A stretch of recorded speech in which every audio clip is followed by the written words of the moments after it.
Hi guys, welcome back to 100% Mag. So this quick review of the Newcastle season and how it ended and how the season went overall.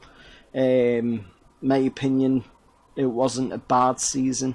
It could have went a lot better. There was a lot of ups and downs throughout the season, and it could have been better if Ashley had have just given the backing that he promised to Rafa at the beginning of the season, but unfortunately he didn't, and he ended up seeing what could happen when we ended up losing the first 3 games of the season, 2 in the league and 1 in the Carabao Cup, losing the Carabao Cup as well in Nottingham Forest in extra time when Walker scored on the 97th minute.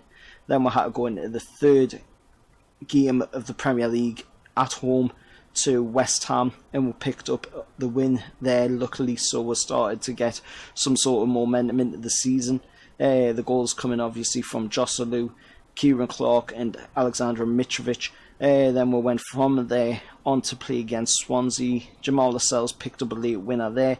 Then we went and played against Stoke and won 2-1 against Stoke at St James's as well.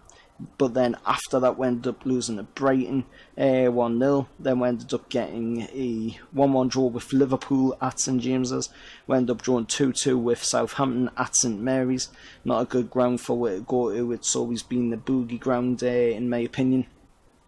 But then we ended up playing Palace at St James's, and we ended up picking up a 1-0 win. A late goal from Mikel Merino, and that was a really great goal, and I can remember it quite well.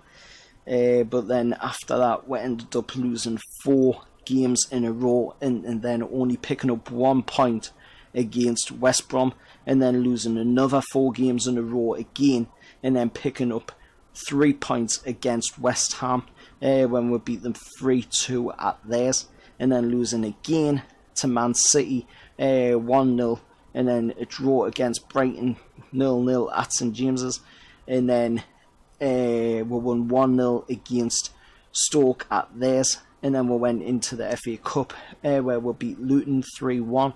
Then we went and drew 1-1 with Swansea in the Premier League at St James's. Then we went and lost 3-1 at the Etihad against Man City. And then we ended up losing out in the FA Cup 3-0 to Chelsea. So we ended up going out in the FA Cup there. But we did put in a pretty good performance in the FA Cup in my opinion. With we're getting a 3-1 win against Luton. I think if we had got a different team instead of Chelsea, I think we could have really had a good FA Cup run this year. But unfortunately not to be. But then we went on and we drew 1-1 against Burnley at St James's. We drew 1-1 against Crystal Palace at Selhurst Park. We won 1-0 against Man United, and for me that was the turning point of the season for Newcastle. We really took the game on after that. Once that 1-0 win and the goal from Matt Ritchie was scored, we went on and we did pretty well. We picked up a draw against Bournemouth 2-2 at Dean Court. Then we ended up losing to Liverpool 2-0 at Anfield. But then after the Liverpool game we ended up winning 3-0 against Southampton at St James's. We won 3-0 against Huddersfield, 1-0 against Huddersfield rather, 2-1 against Leicester, and then a 2-1 against Arsenal as well, which was another really big game for Newcastle.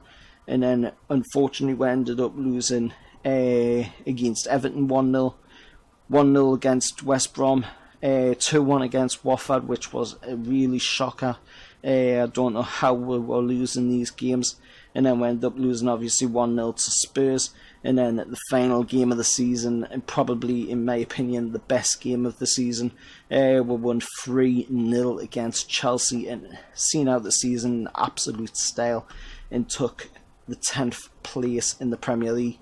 Also forgot to mention Kennedy coming in on loan, Slimani coming in on loan as well, and then also Martin Dubravka as well coming in on loan. It wasn't the players that we wanted to sign, but at the end of the day we got to see some absolutely sensational play from Kennedy and Martin Dubravka. Slimani did okay in the showings what he got, but unfortunately was injured when he signed for on the loan, and he just never got the chance to prove what he could do. But Kennedy and Dubravka were absolutely sensational, and I really, really hope we could get them next season. Hopefully next season, once Rafa gets the go-ahead on a contract from Charnley and Co in the start, getting on what they're doing, because they're faffing around, in my opinion, and it's taken a long time for them to get him to sign a deal. Really just give Rafa what he wants. You know he can do the job. He's finished with 10th place with just very little amount of money. If he had the amount of money that McLaren or Allardyce had, like the 80 million, I'm sure he'd be able to do an absolute amazing job. But let us know what you think down in the comments below. This has just been a quick end of season review video, and I'll see you all next time.